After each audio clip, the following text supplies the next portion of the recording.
ecomedios.com. Seguinos en Twitter, @ecomedios1220.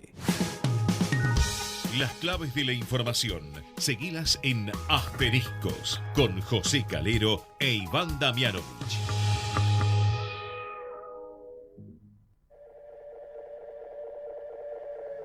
Esto que estás oyendo ya no soy yo. Es el eco del eco del eco de un sentimiento. Su luz fugaz, alumbrando desde otro tiempo.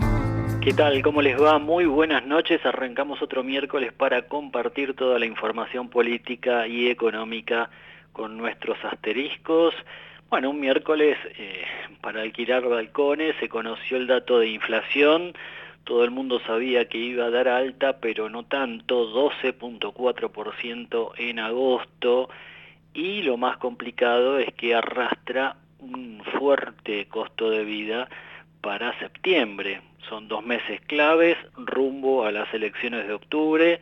La gente la está pasando muy mal, mucho mal humor con los precios, comercios que directamente ya ni se preocupan en exhibir los valores de las mercaderías, se nota en almacenes, en verdulerías, y la respuesta que dan los comercios de barrio es: no podemos andar remarcando casi a diario los precios de nuestros productos, tenemos que tratar de vender lo que se pueda.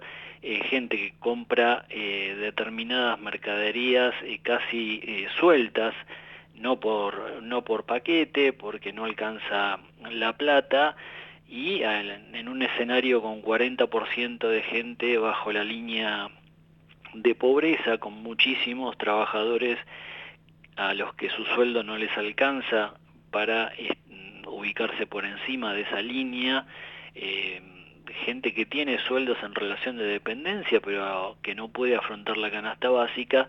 Bueno, el escenario es muy muy complicado, y claro, a un gobierno que está viendo cómo puede hacer para ingresar al balotaje en las elecciones de octubre próximo, esto preocupa y mucho. Hace que el ministro de Economía, Sergio Massa, que también es candidato, todos los días tenga que salir a correr a ver qué medida anuncia, ya sin importarle el déficit fiscal, sin importarle la emisión monetaria. Massa está totalmente jugado a hacer cualquier cosa con tal de poder entrar a la segunda vuelta, y hace anuncios todos los días casi. Hoy, horas después de que se conociera el índice de inflación, que ya se dispara al 124,4% anual, anunció una devolución del IVA para algunos sectores monotributistas de determinadas escalas, algunos jubilados y también ciertos trabajadores que no pagan ganancias. Antes había anunciado justamente que se subía el piso de ganancias y casi todos los trabajadores quedaban fuera de esto. También las subas en los planes sociales. Bueno, una catarata de anuncios, algunos algo confusos, pero que no logran disimular un escenario económico que realmente es muy muy complicado en la Argentina, y que ya algunos lo vivimos allá por fines de los 80, principios de los 90, cuando los precios se disparaban y la inflación se aceleraba a niveles exorbitantes. Lo vamos a analizar junto a Iván Damianovich. ¿Cómo estás, Iván? Hola, José, buenas noches, ¿cómo estás? Bueno, un día con muchísima información, lamentablemente la mayoría muy negativa.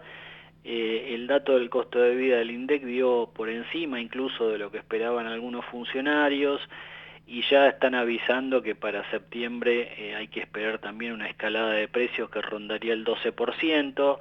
Lo dijo hoy el segundo del ministro Massa, y también lo están diciendo las consultoras que le envían información al Banco Central. Bueno, efectivamente, José, el escenario más temido es el que estamos atravesando, la cornisa de la hiperinflación. La realidad es que era de esperar que luego de la devaluación que dispuso aquel lunes 14 de agosto, luego del resultado de las PASO, el gobierno nacional, una devaluación del 21%, bueno, naturalmente iba a impactar en precio, bueno, y ahora lo corroboramos. Acá el dato no es una sorpresa, pero no deja de ser una alarma. Y en todo caso, cuando uno analiza un poquito más, ¿no?, y ve que los alimentos aumentaron un 15%, evidentemente, bueno, el escenario es muy crítico, y en especial para los sectores más empobrecidos, que con estas cifras quedan todavía en una peor situación. Sí, Vamos a ver, indudablemente. Impactó muy fuerte, por ejemplo, Iván, el aumento en los precios de los cortes de carne más populares, que rondan el 30%, bueno, y otros incrementos de productos muy consumidos.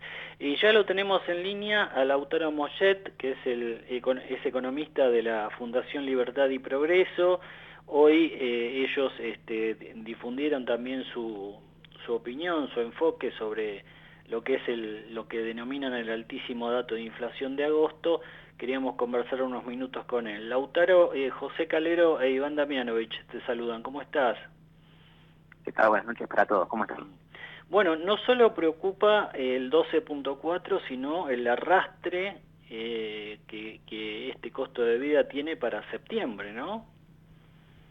Sí, así es. A ver, como bien decían antes, la verdad es que a partir de la devaluación que se dio a mitad de agosto, tuvimos un impacto en precios muy rápido, pero sobre todas las cosas el hecho de que que esté concentrado en la segunda mitad del mes, eso genera justamente el efecto arrastre que vamos a ver también en el mes de septiembre, con lo cual ya vamos a tener en este mes un dato de inflación también muy alto, y aún peor, ya con las primeras medición de la primera semana de septiembre, notamos que tuvimos una variación de los primeros días de 3,6%, con lo cual esto indica que la aceleración de los precios continúa, y bueno, lamentablemente en septiembre también tendremos un dato muy malo, seguramente por encima del 10% y muy cerca o incluso más que el dato de agosto, con lo cual la situación es muy preocupante realmente. Lautaro, buenas noches. Iván Damianovich, ¿cómo estás? ¿Qué tal? Digamos, esta escalada, este fogonazo inflacionario que estamos observando y que bien referís puede continuar, ¿qué perspectiva tiene de prolongarse en el tiempo y acercarse, o ya, digamos, directamente convertirse en una hiperinflación? Bueno, a ver, en primer lugar, es esperable que esta dinámica continúe por lo menos hasta fin de año, por una cuestión de que no estamos viendo cambios realmente en lo que es la conducción fiscal y monetaria, ¿sí?, por parte del gobierno, que te pueda hacer pensar que va a haber un cambio significativo en la dinámica de los precios, ¿sí? Es decir, el peso se va a seguir depreciando a esta velocidad, incluso más alta, y eso se va reflejado en la inflación. Ahora bien, con respecto a la posibilidad de una hiper, la verdad es que lo que determina que estalle una hiperinflación es exclusivamente la demanda de dinero, es decir, nuestra voluntad por tener pesos. Obviamente, todos nosotros queremos sacarnos los pesos lo más rápido de encima, por una cuestión de que justamente la inflación nos está comiendo el poder adquisitivo y preferimos consumir, y en caso de que tengamos la posibilidad de ahorrar, lo pasamos inmediatamente a dólares, por una cuestión de que no tiene sentido, insisto, perder poder adquisitivo manteniendo los pesos. Ahora bien, en la medida en que esta desesperación por querer sacarnos los pesos de encima aumente y ya sea una cuestión inminente, así como pasó en las primeras horas después de la devaluación, que no veíamos precio en un montón de productos, que directamente muchos negocios cerraban. En la medida que esa situación sea una constante, ¿sí?, y veamos que la desesperación por querer desprendernos de los pesos sea inmediata, bueno, ahí efectivamente entraríamos en una hiper. Hoy en día, si bien estamos en un... Esta posibilidad, sí, Lautaro, digo, esta posibilidad, ¿vos la ves como algo real? Los que vivimos la hiperinflación del 89, quedamos tal vez tan traumados que, bueno, por momentos nos recuerda mucho esa instancia. ¿Vos ves que hay posibilidades de que esto suceda? Bueno, a ver, para que eso suceda tiene que haber un detonante que generalmente es algo más bien político, ¿sí? Entonces, lo que puede ser, no sé, casos hipotéticos, ¿no? Pero supongamos que el ministro Massa decida retirarse de su cargo para dedicarse únicamente a la campaña o algún tipo de, no sé, información que surja que pueda desestabilizar al gobierno o que dé perspectiva de que bueno, efectivamente ocurra algún tipo de crisis política. Esos generalmente son los que producen, digamos, en menor escala una corrida cambiaria o en situaciones tan críticas como esta, lo que te puede detonar una hiperinflación. Yo creo que si mantenemos las cosas constantes como están, hoy en día es muy difícil que mañana entremos en una hiper. Pero bueno, la verdad es que, insisto, la situación es muy delicada y cualquier evento, sobre todo político, que pueda llegar a desequilibrar esta situación, lamentablemente entraríamos en serios riesgos de que entre en una hiper, sí, sin duda. Lautaro, hay mucha gente preocupada, la gente que puede tener algún ahorro, los está colocando en su mayoría en plazos fijos, 118% anual están ofreciendo, y se pregunta, bueno, ¿qué pasos dará el Banco Central? Los jueves suele haber reunión de directorio. Entendemos que hoy hubo algún contacto entre el presidente del Banco Central y Massa. Te da la impresión, porque hay disparidad de criterios respecto de lo que debería ser el Banco Central, te da la impresión de que, como le aconseja el Fondo Monetario, debería subir la tasa de interés para ubicarse por encima de la inflación. A ver, acá hay dos fuerzas que van contrapuestas, si se quiere, a la hora de tomar esta decisión. Por un lado, efectivamente, el hecho de aumentar la tasa lo que te genera es ese mayor incentivo a que los pequeños ahorristas puedan invertir en plazos fijos en lugar justamente de la alternativa más fácil, que es pasar a dólar y que eso genere una mayor devaluación o un mayor tipo de cambio. Ahora bien, la contracara de eso es que al aumentar la tasa de interés, lo que estás haciendo es aumentar el déficit cuasi fiscal, es decir, aumentar los intereses que el Banco Central tiene que pagar respecto a la deuda remunerada. Básicamente, en su gran mayoría, las famosas LELIQs. Bien, entonces, si el Banco Central decide aumentar la tasa de interés, lo que va a hacer es aumentar su deuda al mismo tiempo. Sí. Y hoy en día, de manera mensual, los intereses que devenga el Banco Central son 1,8 billones, con B larga. Entonces, ¿esto qué significa? Que al aumentar la tasa de interés, lo que estás haciendo a su vez es aumentar la emisión monetaria futura. Y esto desde luego que va a impactar de manera negativa en las expectativas de inflación y de vuelta entramos en un ciclo en el cual va a ser imposible bajarla, ¿sí?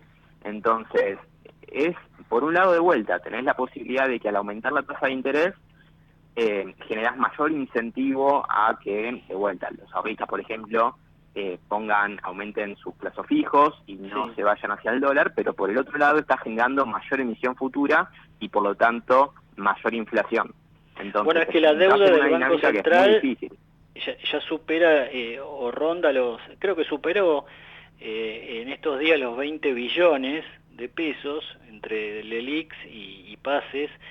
Y bueno, esto es un polvorín para el próximo gobierno, ¿no? Totalmente. Entonces, y para peor, estos últimos manotazos de ahogados que está haciendo el ministro Massa en anunciar la quita o la devolución, mejor dicho, del IVA, o lo que fue el lunes con la eliminación o la baja del impuesto a las ganancias. Todas esas cosas, si bien se plantea como un alivio, ¿sí?, o un mayor ingreso, lo que hay que tener en cuenta también es que eso está generando un mayor agujero fiscal, y ese agujero fiscal se termina pagando con emisión monetaria, y por lo tanto lo que está generando es mayor inflación futura y en consecuencia una mayor pérdida del poder adquisitivo. Entonces entramos en un círculo que realmente es muy preocupante. Lautaro, hay que considerar también que parte de ese beneficio, si querés, entre comillas, de aquellos que se ven envueltos en estas medidas, me refiero principalmente a los trabajadores en relación de dependencia que dejan de pagar ganancias, esa diferencia, digamos, a favor, muy probablemente también se vaya al dólar. Sí, totalmente. Pero bueno, y la recomendación no es fue que en solamente lugar una de mayor comprar dólares, compren autos, ¿no? Entonces, bueno, si los argumentos son esos, realmente... Les hablé con el corazón y me respondieron con el bolsillo. No, y pregunta Claro. con relación a una última pregunta con relación a este tema de las medidas anunciadas por Massa. Como bien referías hace instantes nada más, el ministro, bueno, pretendió equilibrar de alguna manera el beneficio que anunció ayer para los trabajadores en relación de dependencia, con una quita del 21% en la compra para monotributistas y autónomos, pero con un tope de hasta 18.000 pesos por mes. ¿Vos creés que sobre todo la situación de monotributistas y de autónomos, tal vez los más excluidos, se ve compensada de esta manera? No, de ninguna manera. Incluso te diría que es, de vuelta, teniendo en cuenta quizás una perspectiva un poco más intertemporal, sí, un poco más a futuro, lo que te termina pasando es que, insisto, el daño fiscal que están haciendo lo que hace es que ni siquiera en largo plazo, de acá a un par de meses, la verdad es que la consecuencia inflacionaria que puede llegar a tener esta medida es mucho peor, y en definitiva lo que va a ir pasando es que vas a terminar empobreciendo tanto en general a toda la población, sin importar si esa exclusión impositiva afecta solamente a un sector. Entonces la verdad es que el saldo termina siendo negativo para todos. Lautaro, gracias, que te vaya muy bien. Muchísimas gracias. Hasta luego, que sigan bien. Ahí estaba el economista de la Fundación Libertad y Progreso, Lautaro Mollet, en Asteriscos. Iván, lo que también empieza a molestar un poco es la irresponsabilidad de Massa, que no solo le está dejando una bomba, ya no se sabe cómo llamarla, pero una bomba de deuda, que la mencionábamos recién con Lautaro, 20 billones de pesos de deuda del Banco Central, sumado a la deuda que tiene, por supuesto, el Tesoro Nacional, sino que además con todas estas medidas está licuando los ingresos que pueda tener el próximo gobierno, como hizo con el dólar soja y demás instrumentos, ¿no? Va a ser muy importante, José, si efectivamente la ciudadanía convalida los resultados y dejan afuera finalmente la posibilidad de que este gobierno continúe, o por lo menos la Unión por la Patria continúe en el poder. Va a ser muy importante, digo, la capacidad de persuasión, la firmeza y las condiciones de gobernabilidad con la que van a hacer frente en la próxima gestión a quien le toque administrar la cosa pública, entendiendo que será clave, José, la posibilidad de contar, de relatar la verdad de la situación, es decir, que no se cometa el enorme error de Marcos Peña en su momento de ocultar la situación real y ver hasta qué punto la sociedad está en condiciones de acompañar lo que seguramente serán unas serie de medidas antipáticas y unos meses de mucha zozobra, porque si efectivamente es como estamos advirtiendo, y estas medidas de último momento no hacen más que a la larga empeorar la situación, pues bien, a quien le toque administrar el gobierno central a partir de 10 de diciembre, las medidas que vendrán serán todavía, más dolorosas. Sí, da la impresión de que el electorado y un amplio sector de la sociedad, tengamos en cuenta que 6 de cada 10 votaron a la oposición y a 2 partidos que están proponiendo ir por la senda del ahorro del gasto, del esfuerzo fiscal, de alguna vez ver si se ponen las cuentas en orden. Bueno, veremos si esto se refleja también en estas elecciones de octubre. La tenemos en línea Sheila Bilker, que es investigadora, directora de la consultora 3.0. Ellos hicieron un trabajo sobre qué piensan los argentinos de los políticos y de la eficiencia del Estado, queríamos conversar unos minutos con ella. Gila, José Calero e Iván Damianovich te saludan, ¿cómo estás? ¿Qué tal? ¿Cómo les va? ¿Qué dice José? Bien, bueno, ¿y por qué encarar este trabajo? Y contanos un poco qué resultados tuvieron. Bueno, mira, a ver, nosotros solemos medir distintos aspectos vinculados a creencias, comportamientos, prácticas y una serie yo te diría, de fenómenos que nos ayudan a entender y a perfilar y a explicar un poco mejor el posible comportamiento electoral, ¿no? Uh-huh. Entonces, nos preguntábamos, yo te diría es una pregunta de época, ¿no? Suele pasar que la pregunta por la naturaleza del vínculo democrático hoy es algo que ha vuelto a estar sobre el tapete, y bueno, evaluar un poco cómo es cómo es visto el sistema democrático, si le hizo bien al país, si no, si se ve la democracia en crisis, qué segmentos tienen mayor adhesión, quiénes son los responsables de esa crisis, si es que hubiese crisis, si es que hay una crisis vinculada a la democracia. Nos interesó indagar un poco todo esto, bueno, porque lo que venimos viendo, sobre todo en términos de participación electoral, ¿no? Digamos, básicamente la caída en la participación electoral es un llamado de atención, es una alarma en relación con la puesta en valor del bueno, esta pregunta que ustedes hacen, ¿quién es el principal responsable de la crisis? La respuesta parece estar plenamente en línea con el resultado electoral de las primarias, ¿no? Sí, plenamente. Bueno, a ver, sí, y te iba a decir plenamente, depende cómo evalúes, digamos, porque yo creo que la lectura más adecuada del resultado de las primarias es la dinámica de triple empate. Entonces yo te diría que, bueno, ha habido una capitalización muy importante, y sobre todo por la sorpresa de la figura de Milei y de la Libertad Avanza, pero hoy por hoy el tablero es algo que, bueno, que se venía adelantando, ¿no? Que es un tablero de 3 partes, ¿no? Digamos, como una preferencia que se divide casi en partes iguales. De hecho, digo, el recuento final de los votos terminó presentando todavía un resultado aún más cerrado del que vimos en sí, chat porque cerrado, ¿no? Bajó un poquito Milei, se acercaron los tres, pero bueno, en esta pregunta que ustedes hacen, el 76% de los encuestados le adjudica a los políticos la responsabilidad de la crisis.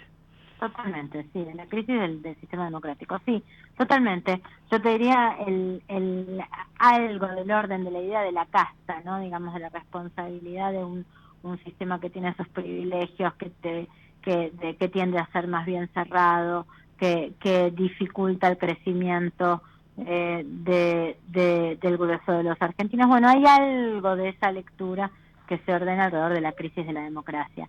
Y te voy a decir también que cuando vos ves... Perdón, ¿cómo? No, Sheila, Iván Damianovich, ¿cómo te va? ¿Cómo estás? Te quería hacer una pregunta. Digamos, cuando uno ve estos números, uno dice, bueno, pero en definitiva lo que está afectado, si se quiere, es como el corazón del sistema, porque los otros actores, por supuesto que son relevantes, los sindicatos, los periodistas, los empresarios, pero cuando lo que está en crisis son los políticos, bueno, estamos hablando de la columna vertebral del sistema democrático. Entonces la pregunta que subyace es, bueno, y en todo caso, ¿esto qué implica o qué lectura hacen? ¿Implica que hay una mayoría que quiere cambiar el sistema, que no cree más en la democracia, que en todo caso está mejor predispuesta para algún tipo de conducción política de tono autoritario? ¿Qué lectura haces de ese resultado? Bueno, mira, lo primero es, si vos te fijás, la valoración del sistema democrático tiende a ser prácticamente 20 puntos más baja entre jóvenes que entre adultos mayores. Es decir, que entre personas que estuvieron o participaron del proceso de recuperación democrática en los años 80, la adhesión democrática tiende a ser más intensa, más dura, más alta, y te diría, 20%, es decir, yo te diría 6 de cada 10 jóvenes valoran el sistema democrático, y eso significa que 4 no. Debería ser bastante alarmante, ¿no? Digamos, y cuando vos evalúas la media social está alrededor de 7 de cada 10 argentinos. Entonces, ves ahí que hay algo que pasa con una nueva dinámica cultural, un nuevo fenómeno cultural o una nueva mirada de generacional. O sea, lo que no se puede, digamos, lo que no podés esquivar acá es que efectivamente hay una transformación generacional muy fuerte. Y lo ves también en el modo en que se elabora el voto, más allá de las creencias en torno al sistema democrático, que tiene que ver con que, bueno, el voto históricamente tenía un componente de herencia, ¿no? Digamos, esa frase típica de voto peronismo porque soy de una familia peronista, o voto radicalismo porque soy de una familia radical, o mis viejos son radicales, así que yo voto radicalismo. Digo, esa dinámica, digamos, en una escena donde los partidos también entran en crisis, los partidos políticos entran en crisis, también entra en crisis esa dinámica de herencia, ¿no? De cómo se llega a formar parte de un universo político, uno llega a sentirse cercano o más afín. No te digo tener una identidad, no te digo estar afiliado, muchísimo menos, sino simplemente una mayor simpatía por un determinado espacio político u otro, ¿no? Digamos. Sheila, Lo que estamos viendo, ustedes también preguntaron sobre la eficiencia del Estado. ¿Esto qué resultado arrojó? No, bueno, a ver, la perspectiva sobre el Estado tiende a ser crítica, digamos, tiende a ser tremendamente crítica.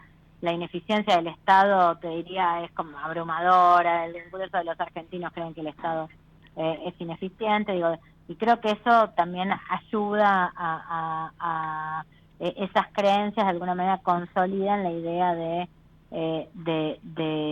cambio, las exigencias de cambio y de yo te diría de cuestionamiento de una serie de servicios y ofertas del Estado. Lo que pasa es que también cuando vos trabajás en términos cualitativos o cuantitativos, digamos, lo que ves es que hay mucha confusión respecto de personas que critican fuertemente al Estado, que creen que el Estado es profundamente ineficiente, profesan una fuerte defensa de el fenómeno de la educación pública o la salud pública, y suele darse ese fenómeno, digamos, que es en lo general es malo, en lo particular es bueno.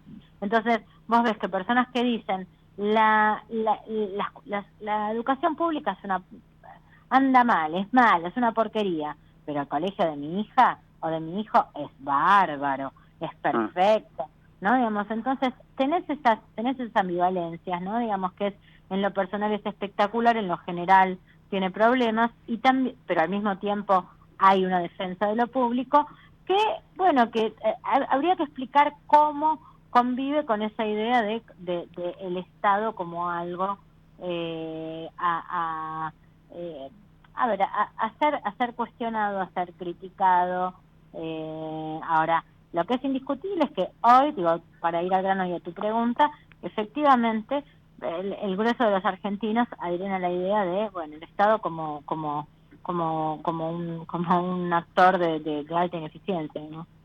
Sheila, ya para despedirte, quiero hacerte una pregunta compleja pero necesaria, digamos. Recién hablábamos del escenario, digamos, de triple empate, y bueno, sin embargo, aunque la diferencia es muy exigua, hay como ya evidencia de quiénes se muestran triunfadores y quienes se muestran derrotados en algún punto. ¿Cómo crees que puede evolucionar esto todavía en los próximos 40 días que quedan hasta la elección? Mira, falta correr la campaña. O sea, la verdad que digo, cuando haces un escenario abierto te falta correr la campaña. Por supuesto, hay caballos ganadores hoy, hay carro ganador, o sea, eso está presente, eso te puede ayudar a leer algunas cosas, hubo una espuma. Hoy tenés una escena, digamos, donde una cantidad importante de electores han abierto, te diría, una ventana de duda y de interrogación, y eso crea una oportunidad para el resto de las campañas, ¿no? Digamos, para ser interpelados por los otros candidatos. Pero te diría que falta correr todavía la campaña, Y bueno, digo, a ver, hay o sea, el sentimiento antiestatista, antisistema, anticasa está presente, y al mismo tiempo está presente un fuerte sentido de lo público. Entonces, bueno, la ambivalencia también forma parte de la sensibilidad del argentino medio hoy. Por eso te digo, creo que todavía es un terreno disputable. Parecería haber favoritos, los ordenamientos hoy parecen indicar que bueno, que no se va a dirimir en primera vuelta, tampoco se puede descartar plenamente, pero bueno, pareciera que vamos a ir hacia una segunda vuelta. Pero bueno, falta, y sobre todo la campaña recién arranca, así que nada, te diría que un poquito más cerca de la fecha vamos a estar en mejores condiciones de estimar cómo sigue esta aventura de 3 tercios, ¿no? Gila, gracias, que te vaya muy bien. Un placer. Ahí estaba Gila Bilker, investigadora, directora de la consultora 3.0.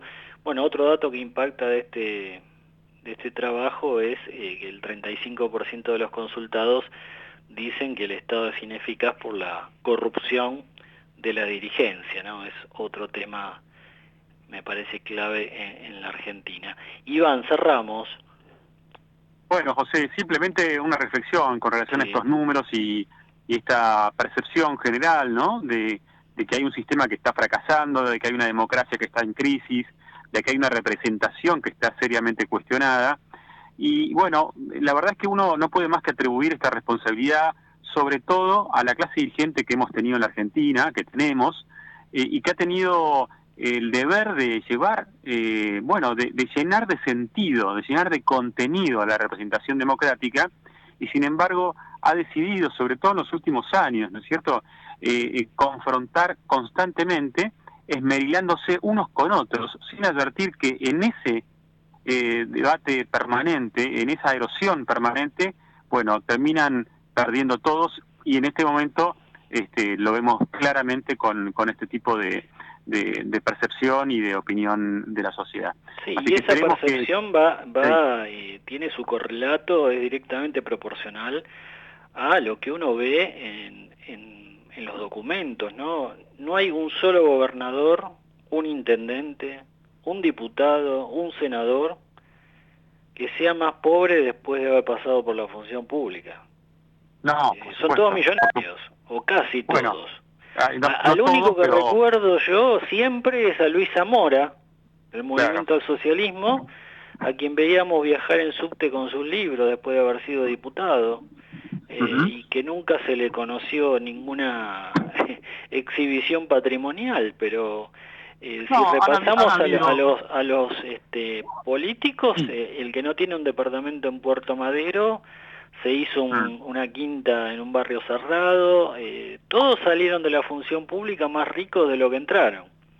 Sin duda, José, hay casos, por supuesto, rescatables, y esto que vos referís es condenable, la gente lo percibe, la gente se cansó, pero permitime decir también que no es, si querés, lo único o lo más grave, aunque es muy grave.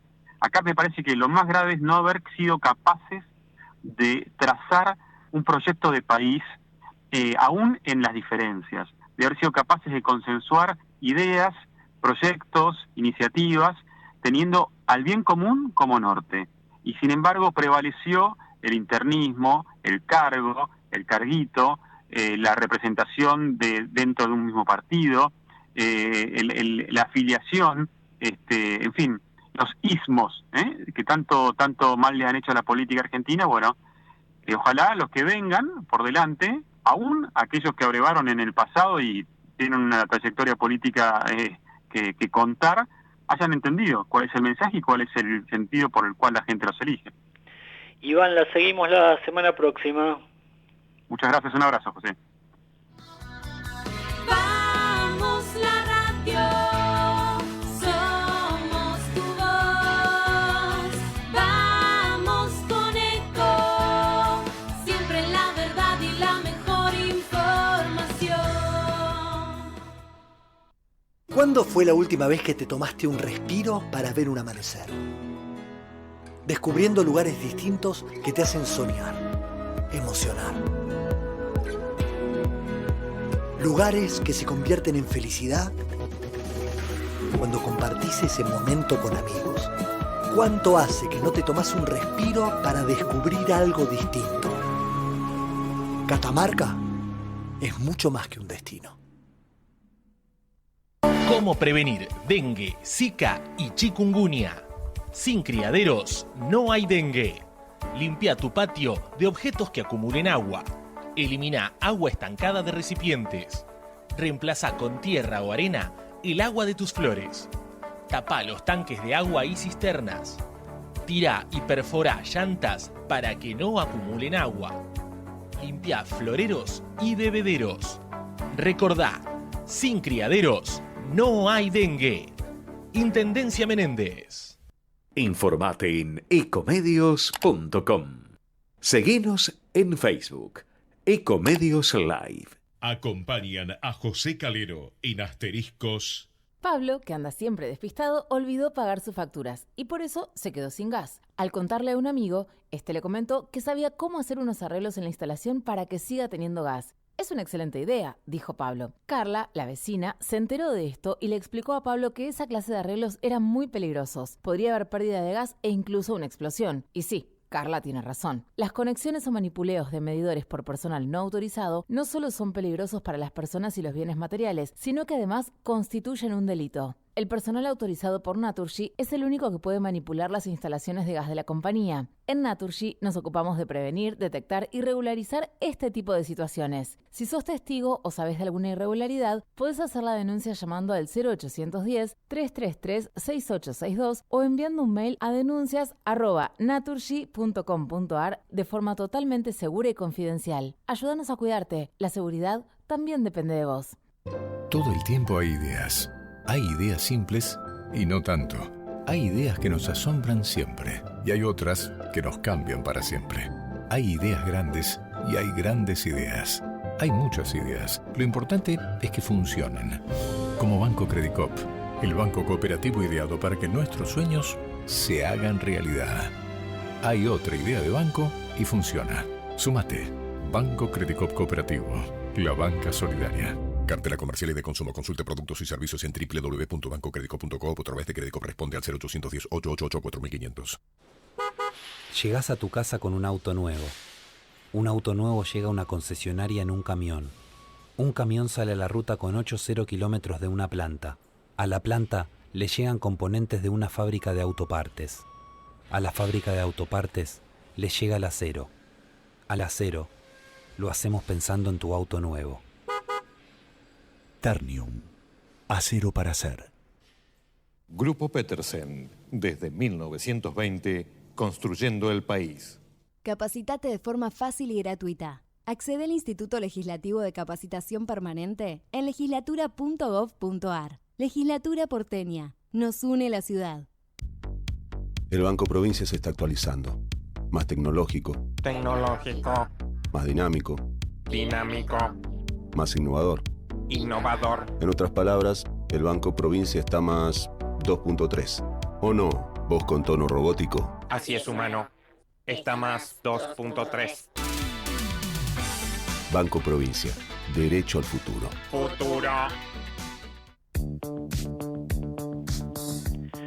Bien, 41 minutos pasaron de las 20. Seguimos en Asteriscos. Información clave a mitad de semana. Bueno, el escenario económico, por supuesto, está muy complicado. Lo tratábamos en el comienzo del programa. El índice de inflación que se conoció hoy, 12.4% para agosto. Todos están proyectando, el gobierno incluido, que septiembre no bajaría del 12%. Y esto, por supuesto, complica todo el escenario de negocios. Es muy difícil planificar quién va a hacerlo en una empresa con un nivel de inflación que está por encima del 120% anual. Queríamos conversar ahora unos minutos con Juan Pablo Ronderos, que es fundador de MAP, una consultora justamente especializada en negocios, economía y finanzas. Juan Pablo, José Calero te saluda, ¿cómo estás? Hola José, ¿cómo estás? ¿Bien? Bien, estamos tratando de enumerar un poco las novedades que hubo hoy por supuesto muy negativas. Sobre el final de la jornada el ministro de Economía debió salir a hacer más anuncios. Hay dudas sobre el impacto que esto puede provocar. Todo indica que el déficit fiscal en la última parte del año se va a disparar con fuerza. Queríamos consultarte cómo impacta todo esto sobre la actividad del mundo en los negocios, de las finanzas. Mirá, claramente de manera positiva no, pero te diría que recién, retomando un poco tu comentario inicial, que hoy creo que las empresas tienen un poquito más claro lo que va a pasar en las próximas 5, 6, 7 semanas que lo que va a pasar a partir del 22 de octubre y lo que va a pasar a partir del 10 de diciembre. Me parece que las dudas están más puestas ahí que en cuánto va a ser la inflación de este mes que estamos transcurriendo. Me parece que las dudas tienen más que ver con el post-elecciones y lo que tiene que ver con el post-asunción. Eso está generando hoy que las empresas, recién dijiste, es imposible planificar, tal cual. Hoy están haciendo planes a los cuales se estresan y les generan necesidad de hacer planes A, B, C, D y trazar múltiples estrategias para múltiples riesgos que ven en los próximos meses. Sobre todo estaba pensando en lo que cuentan a veces algunos empresarios que deben responder a casas matrices que no están en la Argentina, que están en el exterior. Debe ser difícil, ¿no?, explicar a un presidente, a un CEO de Estados Unidos o de Europa lo que pasa en la Argentina. Absolutamente. Incluso a pesar de que ya muchas de estas compañías tienen entrenados, si querés, a su casa matriz o su casa regional con novedades de Argentina y la situación de Argentina, que siempre es una excepción a la regla de los negocios en el mundo, nos esmeramos siempre para tener nuevas noticias y tener que explicar nuevas noticias y nuevas cosas.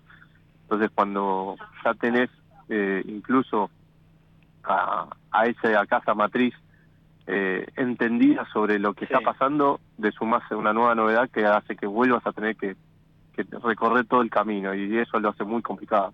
Sí, y todos los candidatos están hablando de un 2024 donde buscarán atraer inversiones, incluso en algún momento alguna apertura del cepo cambiario para que no haya tanta restricción con los dólares que entran o salen. Pero ¿qué medidas, qué instrumentos deberían ponerse sobre la mesa para que alguien del exterior diga, bueno, voy a invertir en la Argentina porque confío en el futuro del país? Mira, lo primero es que creo que escuchamos a los candidatos decir muchas cosas y no dicen demasiado, ¿no? Todos grandes títulos y ninguno dice lo que cree verdaderamente que va a hacer. Los que saben o tienen un plan, y hay otros que directamente no nos cuentan porque creo que no saben lo que van a hacer. ¿Qué necesita las casas matrices para poder volver a mirar a Argentina como destino de inversiones? La primera condición sine qua non es estabilidad macroeconómica, dicho fácil y sencillo. Previsión sobre la inflación, previsión sobre el tipo de cambio, previsión sobre el crecimiento y tener algún tipo de certezas que nos den la misma posibilidad de estar dentro, no ser la excepción de la que hablábamos recién y ser la regla. Pero seguramente con eso no alcance, como decimos los economistas, eso es condición necesaria pero no suficiente. Después van a necesitar condiciones que hagan atractivas las inversiones en los sectores determinados. No es lo mismo si vos tenés en el foco decisiones de inversión de lo que más llamamos los sectores casi obvios de crecimiento, los que son competitivos a pesar de la Argentina, el agro, petróleo y gas, la minería de litio, etcétera, que si vos te estás enfocando en algunos sectores que necesitan algo más que la macro y la estabilidad para ser atractivos, que puede ser del sector automotriz, en el caso de las pickups y las SUVs, o el hidrógeno verde para ir a algo, si querés, más excepcional. Entonces la condición necesaria es la macro, la estabilidad, pero con eso no te va a alcanzar. Necesitas dar más precisiones sobre cuál es tu política sectorial en el mediano y largo plazo porque si no, sin eso, las inversiones no van a llegar. O no ¿Las de manera leyes masiva. laborales también espantan un poco las inversiones del exterior o no son un tema? Pero más que las leyes laborales, lo que hay que entender es el costo laboral argentino en función de su productividad. Si vos tuvieras hoy niveles de productividad altísimos, podrías bancar costos laborales más altos y no sería un problema alguna de las leyes laborales que hoy traban la generación de empleo en Argentina. Sí creo que hay que simplificar algunas, sí creo que hay que ir hacia una, no quiero llamar reforma laboral porque eso genera a veces muchas suspicacias, pero sí creo que hay que modernizar muchas de las relaciones laborales en Argentina, que hoy, siempre hay un ejemplo que está dando vueltas, que es, hay un convenio colectivo de trabajo que todavía está vigente en Argentina y firmado, que dice que los trabajadores del rubro tienen el derecho a mandar un telegrama por día a sus casas, ¿no? Imagínate cuán atrasado está ese convenio, ¿no? Me parece que la modernización y la adecuación a los nuevos modelos de negocios que hay en el mundo, me parece que es necesario sin tener que ir sin que eso signifique que vaya en contra de los derechos del trabajador. Si tenés que de alguna manera ver el panorama del mundo, cómo está mirando a la Argentina, te da la impresión de que las compañías norteamericanas, las compañías europeas, las chinas, ¿cuáles son, digamos, los continentes que de alguna manera pueden llegar a tener algún interés en acercarse a la Argentina si se cumplen determinadas condiciones? Yo creo que intereses hay en todos y depende mucho del sector.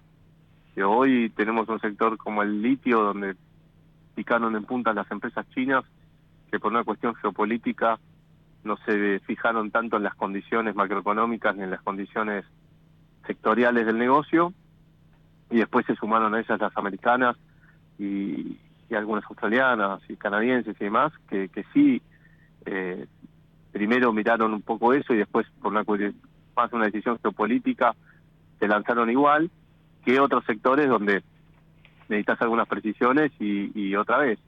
Creo que no depende tanto de la nacionalidad, depende de las condiciones de negocio. Hoy hay mucho interés de empresas europeas, japonesas, coreanas, americanas, chinas, brasileras, mexicanas. Lo que pasa es que todos están esperando lo mismo. Ya no es una cuestión de nacionalidad. Estabilidad macroeconómica es una de las claves para que lleguen las inversiones. Bueno, estamos bastante lejos de eso, veremos qué pasa en los próximos meses y sobre todo qué ocurre con el escenario electoral. Juan Pablo, gracias, que te vaya muy bien. Gracias a vos, José, te mando un abrazo. Ahí estaba Juan Pablo Ronderos, socio fundador de MAP, la consultora especializada en negocios, economía y finanzas. Bueno, interesante esto de recorrer el camino de lo que están pensando las empresas, de cuáles son las trabas que observan, porque como se expresó días atrás la Asociación Empresaria Argentina, que engloba a las principales empresas del país, bueno, ellos están esperando un escenario mucho más estable, con cuentas públicas más ordenadas, donde no haya trabas de todo tipo en el mercado cambiario. Bueno, una serie de puntos que enumeraron para decir, bueno, las empresas están dispuestas a invertir, y el eje de este documento, que fue sin empresas no hay nación, bueno, el eje fue que el sector privado es el creador genuino de empleo, no las provincias, las intendencias o el Estado Nacional, como ocurre ahora en la Argentina, donde el empleo público se ha disparado una enormidad. Y bueno, el debate de decir, bueno, acá estamos las empresas, queremos invertir, pero como decía Juan Pablo Ronderos recién en la entrevista, necesitamos mayor estabilidad. Ya presentamos toda la información de la provincia de Buenos Aires. Adelante, Gerardo. Ahora, las claves de la información bonaerense en Asteriscos. Bueno, y toda la información que es muy candente de la provincia de Buenos Aires llega de la mano de Juan Andrés Paulenko. ¿Cómo estás, querido Juan? Muy buenas noches, José, buenas noches a toda la audiencia. Bueno, primero nos gustaría un panorama, vos que recorres mucho el conurbano, un panorama sobre precios, Juan. Se están notando las remarcaciones, como ocurre en la ciudad de Buenos Aires. ¿Qué está pasando ahí en el conurbano? Sí, tal cual, José. Acá estamos hablando de que para nada la inflación, por lo menos en alimentos y demás, es del 12%, 12 y pico por ciento. Evidentemente hay productos que han pegado un volantazo oscilando al 30% y el que menos aumentó, hablemos de un 15%. Bueno, ahí, por supuesto, en las barriadas más populares y en otras zonas, buena parte de lo que ingresa al hogar se destina a alimentos y bebidas, ¿no, Juan? Sí, incluso tengamos en cuenta que hay muchas personas que están trabajando por la jornada. ¿Qué significa? Aquellas personas que dependen de ese 5.000, 7.000 pesitos, o aquel que está en la construcción pequeña y que también depende de 7.000, 10.000 pesos, ¿no? Y ya entre alimentos, y ni hablar si tenés que comprar una medicación. Bueno, sí, los medicamentos justamente han aumentado muy, muy fuerte. Hoy cualquier cosa, José, tiene que hablar de 3.000 pesos hasta 30.000 pesos, y estamos hablando que ese sector castigado del laburante no tiene obra social con descuento. Sí, va al hospital público, pero después tiene que pagar el 100%. Salvo que a veces en el hospital le puedan facilitar alguna muestra gratis. Bueno, y también se han puesto cada vez más de moda las farmacias estas que ofrecen algún tipo de descuento. Se está viendo cada vez más gente allí. Sí. Bueno, un escenario complicado, por supuesto, en el conurbano bonaerense. Querido Juan, contame un poco esto, porque en La Matanza hay Metrobús. Contame esto de Rodríguez Larreta y lo que está haciendo acá en lo que es la avenida Alberdi, Directorio, con el Metrobús. Sí, cómo no, justamente elegí editar esta noticia, José, porque claro, hay mucha gente de conurbano que va a Capital Federal y esta vez se van a ver beneficiados porque el 20% de lo que dura un viaje, estamos hablando desde Lomas del Mirador, utilizando lo que es Alberdi, Directorio y demás, que son algo así como casi 6 kilómetros, que fueron inaugurados por un Horacio Rodríguez Larreta que está muy bajoneado, deprimido, solamente por lo que se ha dicho, va a estar trabajando para entregar la llave de la Ciudad Autónoma de Buenos Aires. Para cumplir con la información, los tramos son desde justamente Avenida Directorio, San Pedrito y Avenida Bruix. Bien, bueno, el Metrobús creo que en general ha dado resultado, por lo menos los distintos lugares que he podido apreciarlo. Ojalá que se vaya mejorando día a día. ¿Qué sabemos de Juan Grabois? Bueno, Juan Grabois planteó una bronquilla, si me permitís, porque por un lado él dijo que iba a apoyar a Sergio Massa, pero el día jueves se va a realizar en el microestadio Argentinos Junior un acto de las organizaciones sociales para, yo diría, demostrarle su apoyo. Por un lado, decir, acá estamos presentes, no te olvides de nosotros. Usemos los 3 ejes de la convocatoria. ¿Quiénes lo organizan? Movimiento Evita, Pérsico. Barrio de Pie, Daniel Menéndez. Corriente Clasista y Combativa, Juan Carlos Alderete. Entonces Grabois, ¿qué hace? Por un lado dice, está bien, yo lo voy a apoyar a Massa, pero a este acto no voy a ir, y su diputada nacional, Natalia Saracho, le salió a pegar un fierrazo a Massa con respecto a el impuesto a las ganancias y demás. Bueno, todos esos muchachos que nombraste van a tener también que dar explicaciones en algún momento de cómo manejaron la plata del Ministerio de Desarrollo Social, ¿no? Que han sido montos multimillonarios los que han recibido esas organizaciones, y bueno, hay ciertas quejas de que no todo se canaliza hacia los beneficiarios. Bueno, ojalá que en algún momento se ponga blanco sobre negro con ese tema. Estuvo Javier Milei en La Plata, hizo bastante ruido. Sigue justamente en esa agenda del conurbano. La semana pasada estuvo en Matanzas y Merlo, esta vez le tocó a la ciudad de La Plata, como siempre acompañado por su hermana Karina Milei. Carolina Píparo sumó a los locales Luciano Guma y Santiago Oria. La estrategia es la misma, 7:54, de una vuelta a manzana. Sí, se lo vio ahí efusivo levantando un billete gigante te iba a decir eso, dólar. Justamente mucho cotillón, un billete gigante de $100 con su cara, una motosierra y la gente al grito, la casta tiene miedo. Bueno, pintoresco, esperemos que se traduzca también en cada vez más propuestas y veremos qué pasa en octubre. Y cerramos con una cortita con lo que va a pasar en Chascomús, Juan. Bueno, el que tenga ganas de pasarla lindo ahí con la familia, que se vaya a Chascomús, porque la provincia de Buenos Aires organiza la tercera edición de Sabores Bonaerense, organizado por la provincia, con el municipio y también el Instituto de Cultura, de 11 a 19 horas, con entrada libre y gratuita en el predio ubicado en la calle Lastre y Juárez. Podés deleitarte con 150 puestos de embutidos, lácteos, bebidas alcohólicas, miel, comer algo salsa, rico. unos Bien. ricos salamines, lo que vos quieras. Perfecto, bueno, ahí en Chascomús. Juan, gracias como siempre por toda la info, nos reencontramos la semana próxima. Cómo no, buena semana para todos.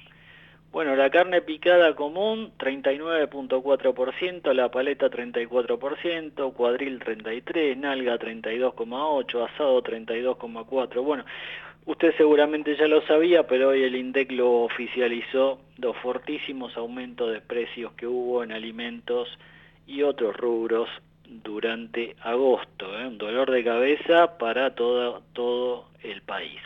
Nos vamos, gracias por haber estado ahí del otro lado, nos reencontramos como siempre el miércoles próximo desde las 20 con asteriscos en nuestra Ecomedios 1220. Chau.